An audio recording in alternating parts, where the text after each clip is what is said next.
Hello friends, welcome to the channel electrical and automation. दोस्तों, आज आपके लिए बहुत ही अच्छा वीडियो लेके आ गया हूं। जैसा कि मैंने आपको बताया था, मैंने वीडियो बनाया था आपका थ्री एलिमेंट कंट्रोल में, राइट। उसी तरीके से ये हमारा दोस्तों है कास्केड कंट्रोल लूप क्या होता है, राइट। अगर आपने थ्री एलिमेंट वाला मेरा फीड फॉरवर्ड कंट्रोल कैसे लूप काम करता है वो वीडियो नहीं देखा है तो उसका वीडियो मैं डिस्क्रिप्शन में दे रहा हूं, आप वो वीडियो में देख लेना। इस वीडियो को देखने वाला वो वीडियो देखोगे तो 100% क्लियरिटी आ जाएगी। और बॉयलर में 3 लेवल ड्रम कंट्रोल कैसे होता है वो भी एकदम बिल्कुल अच्छे तरीके से आ जाएगा। तो दोस्तों, आज का टॉपिक है कास्केड कंट्रोल सिस्टम। जानते हैं दोस्तों कास्केड कंट्रोल सिस्टम में क्या होता है। एक छोटा सा ओवरव्यू बात करते हैं, उसके बाद पूरा डिस्कशन करेंगे।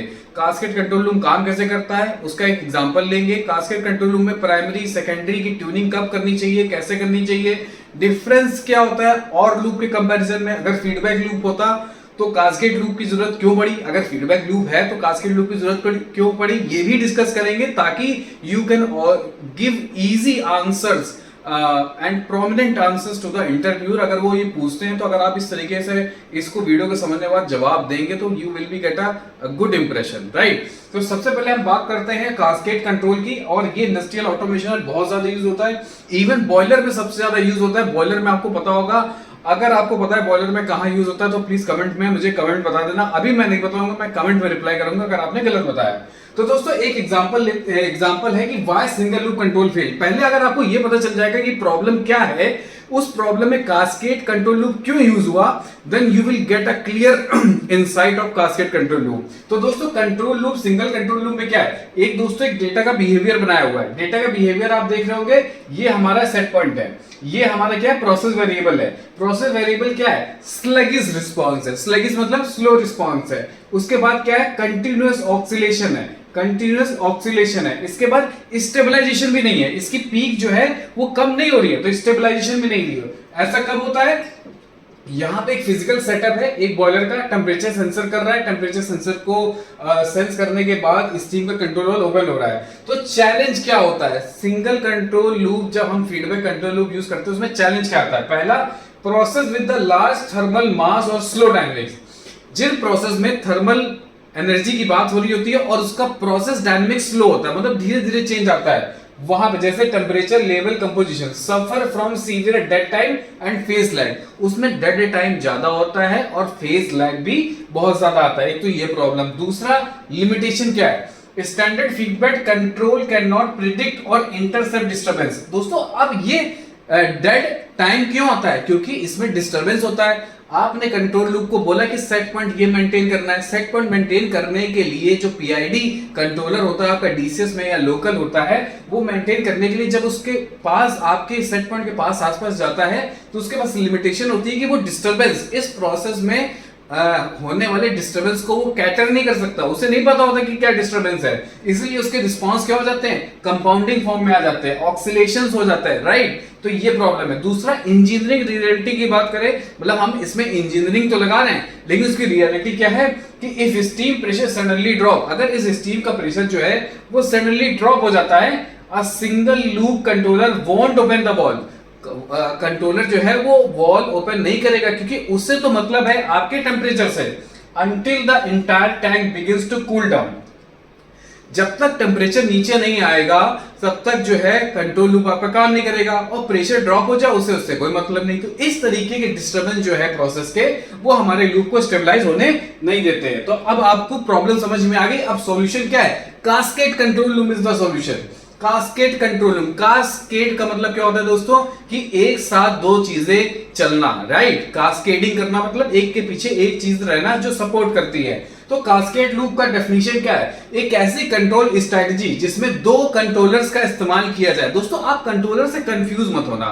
जैसे आप डीसीएस की बात करेंगे और पीएलसी की बात करेंगे, उसमें जो पीआईडी कंट्रोलर आप यूज करते हैं, पीआईडी ब्लॉक आप यूज करते हैं, ये उसी कंट्रोलर की बात हो रही है, फिजिकल कंट्रोलर्स की बात नहीं हो रही है। जैसे आपके मैसिवस के आते हैं या योकोगावा UT35A कंट्रोलर्स आते हैं, या फिर और भी बहुत सारे कंपनी हनीवेल DC1040 के कंट्रोलर्स आते हैं, उन कंट्रोलर्स पे आईडी कंट्रोलर्स की बात नहीं हो रही है। मैं बहुत सारे डाउट्स क्लियर करते जाऊंगा ताकि आपको कोई डाउट ना हो। तो डीसीएस में आपको दो पीआईडी कंट्रोलर लेने हैं और दो पीआईडी कंट्रोलर ऐसे लेने हैं कि एक उसमें से आपको बनाना पड़ेगा मास्टर, एक उसमें से बनाना पड़ेगा स्लेव। अभी आपको मास्टर कौन सा बनाना है, स्लेव कौन सा बनाना है, सारी इंफॉर्मेशन मिलेगी, डोंट वरी, राइट। अब प्राइमरी कंट्रोलर जो होगा वो क्या चीज मॉनिटर करेगा, monitors the slow main process variable. ठीक है, आपके प्रोसेस में जिस प्रोसेस वेरिएबल को आप कंट्रोल करना चाहते हैं कि मेरे सेट पॉइंट के अकॉर्डिंग चले, तो उसमें से जो प्रोसेस वेरिएबल स्लो है उसको आपको बनाना पड़ेगा मास्टर, राइट। सेकेंडरी स्लेव किसको बनाना पड़ेगा, अभी भी अगर आपको समझ में नहीं आएगा तो एग्जांपल लेंगे तो आपको समझ में आ जाएगा। स्लेव उसको बनाना पड़ेगा जो मॉनिटर करेगा फास्ट इंटरमीडिएट वेरिएबल, ऐसा वेरिएबल जो उसी लूप में बहुत ही ज्यादा फास्ट है, जिसकी वजह से फाइनल रिजल्ट क्या हो जाता है, चेंज हो जाता है, तो वो बनेगा हमारा सेकेंडरी कंट्रोलर, राइट। जो डायरेक्टली मैनिपुलेट करेगा फाइनल कंट्रोल एलिमेंट को, कोई ना कोई कंट्रोल एलिमेंट होगा ना जिसके थ्रू वो कंट्रोल हो रहा होगा, तो वो सेकेंडरी वाला जो कंट्रोलर होगा वो आपके फाइनल कंट्रोल एलिमेंट को कमांड देगा, प्राइमरी वाला कमांड नहीं देगा। प्राइमरी वाला का जो आउटपुट निकलेगा वो क्या बन जाता है, वो सेकेंडरी कंट्रोलर का सेट पॉइंट बन जाता है, राइट। ये है इस कास्केड कंट्रोल लूप की खास बात। अब आपको डिफरेंस बताते हैं कि मास्टर और स्लेव में डिफरेंस क्या होता है, मास्टर लेव और स्लेव लूप में क्या डिफरेंस होता है। पहला क्या है, आपने पहले ही देखा, जो मैंने सबसे पहले चीज बताई, ये बहुत इंपॉर्टेंट समझना है, इसको बिल्कुल ध्यान से समझ लीजिए। आपका जो कंट्रोल लूप कास्केड में चल रहा होगा, आप इस वीडियो को देखने के बाद उस लूप को देखिएगा, उसमें जैसा मैंने बताया है वैसा ही इंप्लीमेंटेशन होगा, राइट। आपको प्रोसेस वेरिएबल जो लेना है यानी पीवी जो वैल्यू लेनी है प्राइमरी कंट्रोलर के लिए, उसका डायनेमिक्स कैसा होना चाहिए, स्लो डायनेमिक्स होना चाहिए। वो टेम्परेचर भी हो सकता है, टाइम का लेवल भी हो सकता है, फ्लूइड का कंपोजिशन भी हो सकता है, राइट। लेकिन जो सेकेंडरी लूप होगा उसमें आपका जो प्रोसेस वेरिएबल होगा उसका डायनेमिक्स फास्ट होना चाहिए, राइट, क्लियर। अब इसके बाद कंट्रोलर एक्शन कैसा होगा, calculate required correction based on the process error, it's output become a set point. मतलब क्या होगा भाई, आप कंट्रोलर है, पीआईडी कंट्रोलर है, तो उसमें आप सेट पॉइंट डालोगे, एक प्रोसेस वैल्यू होगी, प्रोसेस वैल्यूज और सेट पॉइंट के बीच का जो डिफरेंस आएगा that is called the error, ये आपको पता ही है, वो एरर होगी। उस एरर को कम करने के लिए एक आउटपुट जनरेट होगा, और जो आउटपुट जनरेट करेगा आपका primary controller, that will become the set point for the secondary controller. तो यही कहा जा रहा है। अब जो सेकेंडरी कंट्रोलर का एक्शन होगा, यानी अब जो आउटपुट निकला आपका प्राइमरी कंट्रोलर का, वो आपने कन्वर्ट कर दिया as a set point of the secondary controller. तो सेकेंडरी कंट्रोलर के पास भी एक प्रोसेस वेरिएबल आ रहा होगा, वो प्रोसेस वेरिएबल का डायनेमिक्स बहुत फास्ट होगा, ठीक है। तो receive external set point from the master and its output becomes the control signal. इसका आउटपुट बन जाएगा अब कंट्रोल सिग्नल, यानी manipulated variable MV to drive the physical valve. अगर इसका आउटपुट किसी वॉल पे जा रहा है, किसी मोटर पे जा रहा है, तो ये आउटपुट उस वॉल या उस मोटर पे जाएगा, एंड वो वॉल और वो मोटर जो होगा वो आपका फाइनल कंट्रोल एलिमेंट होगा, क्लियर। इसके बाद ट्यूनिंग प्रोफाइल में जो इसके पीछे लॉजिक होगा वो भी ध्यान रखना है। ऐसा नहीं कि आपने लूप डिजाइन कर दिया लेकिन लूप की ट्यूनिंग किस हिसाब से डिजाइन करी, ये भी बहुत इंपॉर्टेंट है। पीआईडी ट्यूनिंग हम सब पढ़ते तो बहुत हैं, लेकिन पीआईडी ट्यूनिंग को लॉजिकली सिस्टम सिचुएशन के अकॉर्डिंग अगर यूज करना है वो बहुत इंपॉर्टेंट होता है as a engineer, as a technician. क्या ट्यूनिंग प्रोफाइल कैसा होना चाहिए, इसका ट्यूनिंग प्रोफाइल कैसा होना चाहिए इसके कंपैरिजन में। भाई आपको कंपेयर करना है, मैंने बोल दिया स्लोवर होना चाहिए। स्लोवर किसके कंपैरिजन में, इसके कंपैरिजन में। तो स्लोवर होना चाहिए, मोर कंजर्वेटिव रिस्पांस, स्लो होना चाहिए, बहुत ज्यादा हाई डायनेमिक्स नहीं होनी चाहिए। ये ऐसा आपको ट्यूनिंग करनी है। ये किस तरीके से करेंगे ये भी अभी आगे आएगा। इसकी जो ट्यूनिंग प्रोफाइल होगी, यानी इसकी जो पी आई डी की वैल्यू होगी, डी की वैल्यू हम जनरली यूज नहीं करेंगे, पी और आई की वैल्यू से ही हम इसको ट्यून कर लेंगे। अगर जरूरत पड़ती है डी की जरूरत पड़ती है क्योंकि टेम्परेचर कंट्रोल होगा तो वो भी यूज करेंगे, राइट। तो इसका ट्यूनिंग प्रोफाइल होना चाहिए फास्ट, एग्रेसिव और क्रिटिकली डैम्प रिस्पॉन्स। आगे समझ में आपको बात क्लियर हुआ। अब ये है ब्लॉक डायग्राम दोस्तों, ये ब्लॉक डायग्राम है सिग्नल फ्लो आर्किटेक्चर है। कैसे, जो आपका आप देखोगे प्राइम, यहां पे आपने सेट पॉइंट दिया, ये सेट पॉइंट भी आपको देना है, सेकेंडरी सेट पॉइंट भी आपको देना है, यानी यूजर यानी जो चला रहा होगा उसको देना है। उसने पहले सेट पॉइंट दिया प्राइमरी कंट्रोलर पे, प्राइमरी कंट्रोलर पे सेट पॉइंट दिया। अब सेट पॉइंट के लिए कंपैरिजन कहां से होगा, जो प्रोसेस वन का प्रोसेस, इस प्रोसेस का जो स्लो रिस्पांस करने वाला आपका वेरिएबल होगा उसका फीडबैक आपको उस प्राइमरी कंट्रोलर को देना है, ठीक है। दोनों लिंक होने चाहिए, आप समझना ये कुछ अलग अलग चीज नहीं है। सपोज करो आपको अटेम्परेटर, आपके बॉयलर के अटेम्परेटर का आपने जो लॉजिक पढ़ा उसमें क्या होता है, आपका जो मेन स्टीम टेम्परेचर है उसको कंट्रोल करना होता है। मेन स्टीम टेम्परेचर कंट्रोल करने के लिए आपको प्राइमरी सुपर हीटर या सेकेंडरी सुपर हीटर के पहले का टेम्परेचर कंट्रोल करना पड़ता है, बिकॉज उसके बाद वो ट्यूब से होके जाता है, उसको हीट मिलती है और फाइनली वो निकलता है। लेकिन आपने प्राइमरी या सेकेंडरी सुपर हीटर के पहले ही टेम्परेचर आपने ऐसे लिमिट में सेट किया कि हीट मिलने के बाद, सेकेंडरी हीटर की हीट मिलने एब्जॉर्ब करने के बाद उसका टेम्परेचर उतनी ही लिमिट में आएगा जितना आपको चाहिए। तो वो कैसे होगा, आपको वो प्रोसेस वेरिएबल जो स्लो है, यानी जो पीछे का है, यानी सेकेंडरी सुपर हीटर का, ठीक है, सेकेंडरी सुपर हीटर का इनलेट टेम्परेचर मान लीजिए, उसका आपने प्रोसेस वेरिएबल यहां पे दिया, आपने उसका सेट पॉइंट रखा। सपोज करिए आपको किसी के स्टीम का टेम्परेचर चाहिए कि मेरे स्टीम का टेम्परेचर होना चाहिए 550, तो जाहिर सी बात है सेकेंडरी सुपर हीटर के इनलेट में उसका टेम्परेचर होगा 380 या 400 के आसपास। तो वो वाला फीडबैक यहां आएगा, यहां से एक आउटपुट निकलेगा, वो आउटपुट बन जाएगा आपके सेकेंडरी कंट्रोलर का सेट पॉइंट, यानी वो सेट पॉइंट बन जाएगा, हो सकता है 550, 540, 530, वो सिचुएशन आपको इससे मिलेगी। वो सिचुएशन के बाद आपको एक्चुअल फीडबैक देना है मेन स्टीम टेम्परेचर का, यहां कंपेयर करेगा, यहां पे आउटपुट जाएगा और ये वॉल को कंट्रोल करेगा, राइट। इस वॉल को कंट्रोल करेगा, कौन से वॉल को, आपके पानी के वॉल को कंट्रोल करेगा, टेम्परेचर के वॉल को कंट्रोल करेगा, और ये हमारा प्रोसेस वेरिएबल उसी हिसाब से वेरी करेगा। तो ये होता है आर्किटेक्चर। क्लियर हो गई बात, यानी पहले का जो आउटपुट है प्राइमरी कंट्रोलर का आउटपुट है, that will become the set point of the secondary, and the secondary output is going to the final control element. Clear, आपको समझ में आ गया होगा। इसी को बोलते हैं कास्केडिंग, एक के पीछे एक वो होता है कास्केडिंग, राइट। अब एक एग्जांपल लेते हैं, एक ये टैंक है, इस टैंक में एक टेम्परेचर ट्रांसमीटर लगा हुआ है, इस टैंक के अंदर कोई एक्सोथर्मिक रिएक्शन हो रही है, तो टेम्परेचर हमको कंट्रोल करना है इसके अंदर। उसके लिए यहाँ पे एक वाटर का सोर्स दिया गया, या कोई एक लिक्विड का सोर्स दिया है, या कूलेंट का सोर्स दिया है जो इसे कूल करेगा। तो कूलेंट के कंट्रोल के लिए, कूलेंट को कंट्रोल करना है, तो उसके लिए फ्लो ट्रांसमीटर लगा है, जिसका आपने यहाँ पे फ्लो कंट्रोलर लगा रखा है, कि आपने एक फ्लो सेट पॉइंट दे रखा है कि लगभग इस सेट पॉइंट पे इतना फ्लो जाएगा तो कंट्रोल करेगा, ठीक है, कोई बात नहीं। अब सडनली पीछे से जहां पे ये जा रहा है, अब आपको सिचुएशन में बता देते हैं, एक टेम्परेचर कंट्रोलर भी लगा हुआ है, ये टेम्परेचर कंट्रोलर का फीडबैक यहां आ रहा है, यानी temperature controller is working as a primary controller and the FIC is working at the secondary controller. Why? Because the temperature controller का जो आउटपुट है वो बन रहा है सेट पॉइंट आपके फ्लो कंट्रोलर का, और फ्लो कंट्रोलर का जो फाइनल आउटपुट है that is going to the valve. अब सिचुएशन ये ना, टेम्परेचर जो है ट्रांसमीटर वो क्या कर रहा है, measures the slow reactor core temperature, इस रिएक्टर के टेम्परेचर को मेजर कर रहा है। अब TIC क्या कर रहा है, डिटेक्ट्स द राइजिंग हीट, अगर हीट बढ़ रही है उसको डिटेक्ट कर रहा है, request more cooling by sending a new set point, अगर हीटिंग इसके अंदर बढ़ रही है तो इसको सेट पॉइंट दे रहा है कि भैया इतना सेट पॉइंट लो और इसके अंदर की कूलिंग बढ़ाओ, ठीक है। अब फ्लो ट्रांसमीटर क्या कर रहा है, measure the fast and actual cooling water flow rate in the jacket, इस जैकेट में जितना पानी जा रहा है ठंडा करने के लिए वो मेजर कर रहा है। अब FIC क्या कर रहा है, फ्लो इंडिकेटर कंट्रोलर क्या कर रहा है, rapidly adjust the control valve to match the TIC requested flow, ये अपने आपके फ्लो को, आउटपुट को मैनिपुलेट कर रहा है जैसा TIC बोल रहा है, ठीक है, अपने हिसाब से तो कर ही रहा है, TIC की जो रिक्वेस्ट आ रही है वो भी इसमें ऐड होके फाइनल आउटपुट निकाल रहा है।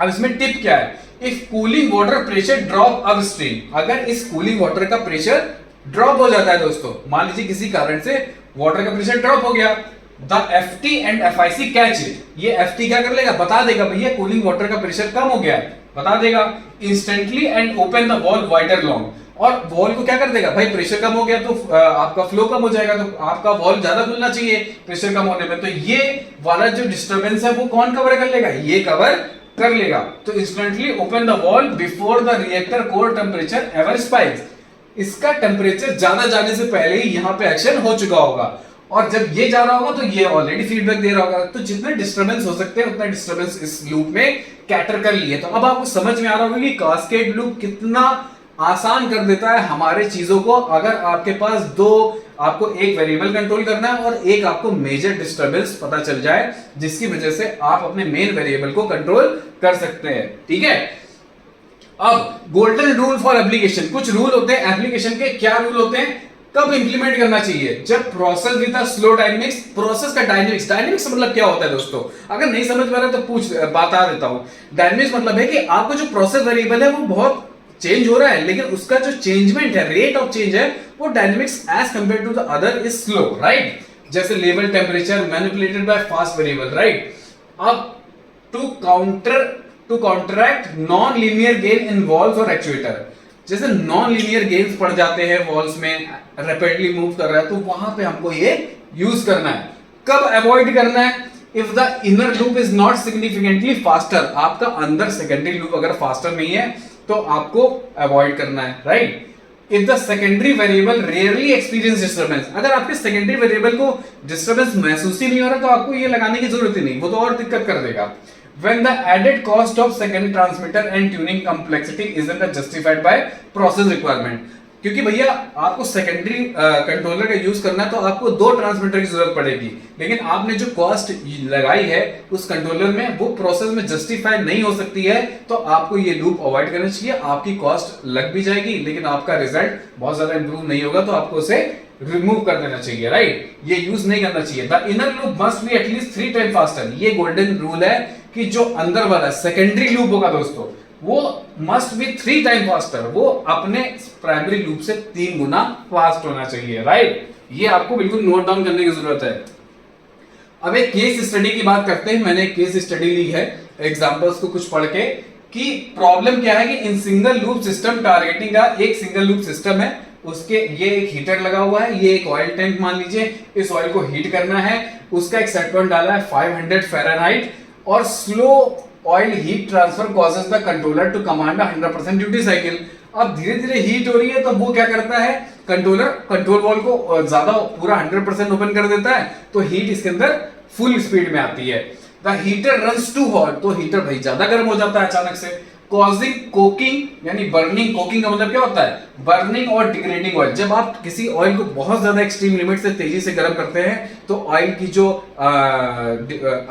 जो अपनी नेचर होता है वो खराब हो जाता है, राइट। उसकी डिटेल्स जो होती है खराब होती है, leading to premature heater failure. और उसकी वजह से ये जो अचानक से हीट जल्दी, उसकी वजह से हीटर भी बहुत जल्दी खराब हो जाता है, उसकी लाइफ जो है कम हो जाती है। तो कास्केड सॉल्यूशन क्या है? मास्टर लूप आप इसे बनाओगे, monitors product temperature. Master loop में जो आपका मास्टर यानी प्राइमरी कंट्रोलर होगा वो इसका जो ऑयल का टेम्परेचर है उसका फीडबैक लेगा, ठीक है। फिर वहां से फीडबैक लिया आपने और उसका जो सेट पॉइंट, उसका जो आउटपुट निकला वो सेट पॉइंट बन जाएगा सेकंड वाले के लिए, स्लेव लूप के लिए, जो क्या करेगा, monitor oil bath temperature directly at the heater self, यानी हीटर के आसपास जो टेम्परेचर है ऑयल का उसको मॉनिटर करेगा, ठीक है। अब रिजल्ट क्या होगा कि master loop can ask for 100% heat. Master loop कह रहा है कि अभी मेरा प्रोडक्ट का टेम्परेचर इतना नहीं पहुंचा है, 100% वॉल्व खोल दो, but the slave loop caps the oil temperature at 800। लेकिन स्लेव का यहां अंदर का टेम्परेचर 800 है, तो उसे पता है कि एक्स्ट्रा हीट नहीं देनी है, 800 से ज्यादा हीट यहां पहुंचेगी तो जो फाइनल प्रोडक्ट होगा उसका टेम्परेचर 500 से भी ज्यादा हो जाएगा। तो protecting the heater life span, तो इससे क्या होगा, अंदर वाला जो सेकेंडरी लूप है वो आपके हीटर की लाइफ स्पैन को प्रोटेक्ट करेगा, साथ ही साथ while maintaining the precise product temperature, और आपके प्रोडक्ट का टेम्परेचर को भी प्रिसाइजली मेंटेन करेगा, ठीक है। अब कमीशनिंग एंड ट्यूनिंग कैसे करेंगे, इसका थोड़ा हिंट आपको मिल चुका था। आपको पता है ये लूप कास्केड में चलने वाला है, वहां ऑप्शन होता है डीसीएस में। अब पहले आपको ट्यून करना है, तो स्टेप 1 में क्या करेंगे, isolate and tune the inner loop. जो आपको क्या करना है, पहले place the primary controller in manual mode. आपका प्राइमरी सेकेंडरी 2 कंट्रोलर हो गया, प्राइमरी कंट्रोलर को आपको मैनुअल मोड में डालना है और सेकेंडरी कंट्रोलर को आपको फास्टली क्रिटिकल डैम रिस्पांस पे कंट्रोल करना है। जब आप मैनुअल डालोगे तो यहां पे आप जितना आउटपुट डालोगे उतना ही तो सेट पॉइंट बन जाएगा सेकेंडरी कंट्रोलर में, तो सेकेंडरी कंट्रोलर में सेट पॉइंट बन जाएगा, तो सेट पॉइंट के अकॉर्डिंग आप अपने लूप को ट्यून कर सकते हो ताकि उस सेट पॉइंट को अचीव कर सके। Second, close the inner loop. अब इनर लूप को आप क्या कर देंगे, बंद कर देंगे। Place the secondary controller in a cascade. Secondary controller को कास्केड में कर देंगे, तो कास्केड का मतलब है वो समझ जाएगा मुझे किसी प्राइमरी कंट्रोलर से एज अ इनपुट लेना है मेरे सेट पॉइंट के लिए, and it is not ready to receive the external command, यानी एक्सटर्नल कमांड किसी कंट्रोलर से आएगी। स्टेप 3 क्या करना है, tune the primary controller based on the now stabilized inner loop dynamics. अब आपको इनर लूप डायनेमिक्स के अकॉर्डिंग सेकेंडरी प्राइमरी कंट्रोलर को ट्यून करना है। तो ये एक स्टेप है, आप इस पेज को होल्ड करके स्क्रीनशॉट भी ले सकते हैं तो आपके काम आएगा, राइट। अब सिस्टम इवैल्यूएशन की बात करते हैं। सिंगल लूप और कास्केड लूप में क्या डिफरेंस निकला फिर? तो क्या है फीचर, क्या है डिस्टरबेंस, जो रिस्पॉन्स होगा वो सिंगल लूप में स्लो होगा और कास्केड में जो है वो फास्ट होगा, यानी हम डिस्टरबेंस के रिस्पॉन्स को बहुत अच्छी तरीके से हैंडल करेगा cascade. Dead time mitigation, dead time से कैसे लड़ेंगे, ये बहुत बेकार तरीके से लड़ता है, इसका जो लड़ना है वो बहुत ही एक्सीलेंट है। हार्डवेयर की रिक्वायरमेंट क्या है भाई, आपको सिंगल लूप में एक सेंसर एक कंट्रोलर चाहिए, इसमें क्या दो सेंसर दो कंट्रोलर लगाने पड़ेंगे, ये रिक्वायरमेंट है। ट्यूनिंग कॉम्प्लेक्सिटी, इसमें तो सिंपल है, सिंगल लूप है, पीआईडी की वैल्यू डाली और ट्यून कर दिया। इसमें थोड़ी कॉम्प्लेक्स है, डिपेंड नेस्टेड लूप। नेस्टेड का मतलब क्या है, एक लूप दूसरे लूप पे डिपेंड है। पहला लूप अगर सेकेंडरी लूप आपने सही से कैलिब्रेट नहीं किया, तो पहला लूप आपने अगर प्राइमरी लूप सही से भी कैलिब्रेट ट्यून किया है तो भी आपका रिजल्ट अच्छा नहीं आएगा, इसीलिए कॉम्प्लेक्स है। सिस्टम की stability, prone to deep oscillation, इससे ऑक्सीलेशन प्रोड्यूस हो सकते हैं और होते भी हैं। Highly stable limits on secondary variable, highly stable होता है और उसके लिमिट जो है सेकेंडरी वेरिएबल के आसपास ही होती है। क्लियर हुआ आपको?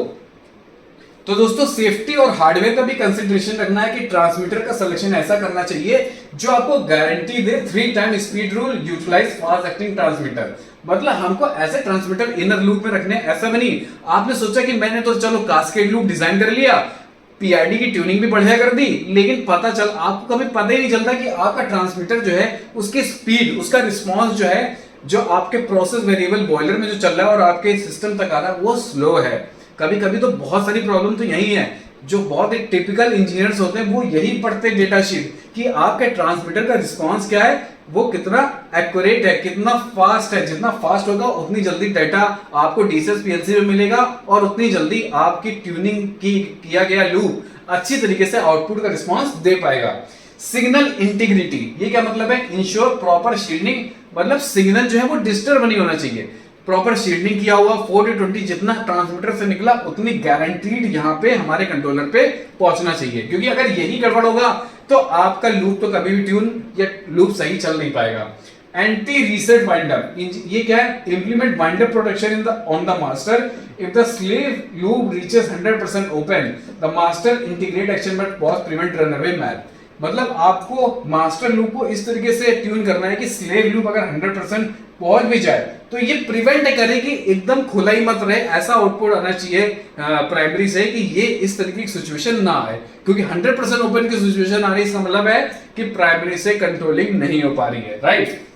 उसके बाद फेल सेफ स्टेट, ये तो हम लोग को ध्यान में रख के करनी चाहिए कि अगर सेकेंडरी ट्रांसमीटर फेल हो गया, सेकेंडरी यानी फाइनल जो आपका कंट्रोलिंग एलिमेंट है वो ट्रांसमीटर फेल हो गया, वो आ ही नहीं रहा है और loses signal, program the primary loop to trip to manual. तो प्राइमरी लूप को इस तरीके से करना है कि प्राइमरी लूप जो है वो मैनुअल में आ जाए, ताकि वो ऐसा ना हो कि यहाँ पे वैल्यू नहीं आ रही और प्राइमरी ने आउटपुट दे दिया और आउटपुट की वजह से सेट पॉइंट पहुंच गया सेकेंडरी पे इतना कि उसने 100% आउटपुट खोल दिया, जिससे आपके प्रोसेस को नुकसान पहुंचेगा। तो तुरंत मैनुअल में आ जाना चाहिए, जिस सिचुएशन में आपका सेकेंडरी लूप है उसी सिचुएशन में सेकेंडरी लूप रहना चाहिए। क्लियर?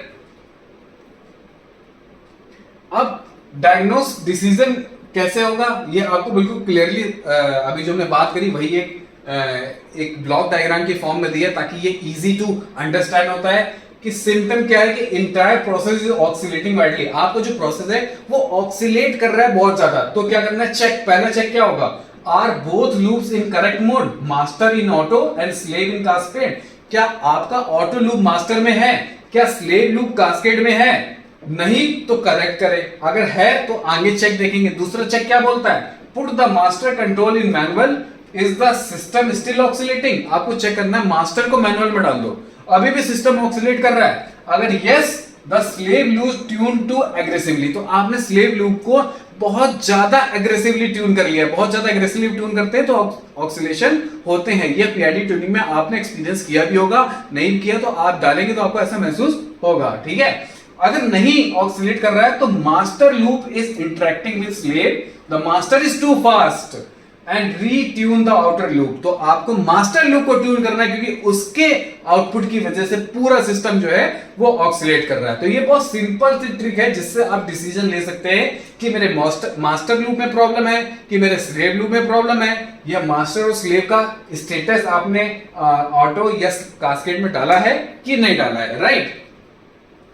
तो ऑटोमेशन इंजीनियरिंग इंटरव्यू में इस तरीके कुछ क्वेश्चन पूछे जाते हैं, जिसको कुछ क्वेश्चन मैंने 3 ले लिए हैं कि in cascade control system which loop do you tune fast and why. तो सिंपल सा इतना समझने के बाद आपको आंसर मिल गया होगा कि आपको इनर लूप यानी स्लेव लूप को हमेशा फास्ट ट्यून करना है, आउटर लूप यानी आपके प्राइमरी लूप को हमेशा स्लो करना है, राइट। वो क्योंकि एक्टिंग एज आपका जो बाहर वाला लूप है यानी जो प्राइमरी लूप है वही तो प्रिडिक्ट कर रहा है कि ये सेट पॉइंट होना चाहिए, इस सिचुएशन में ये सेट पॉइंट होना चाहिए, राइट। अब what is the defining operational condition required for cascade control to be effective.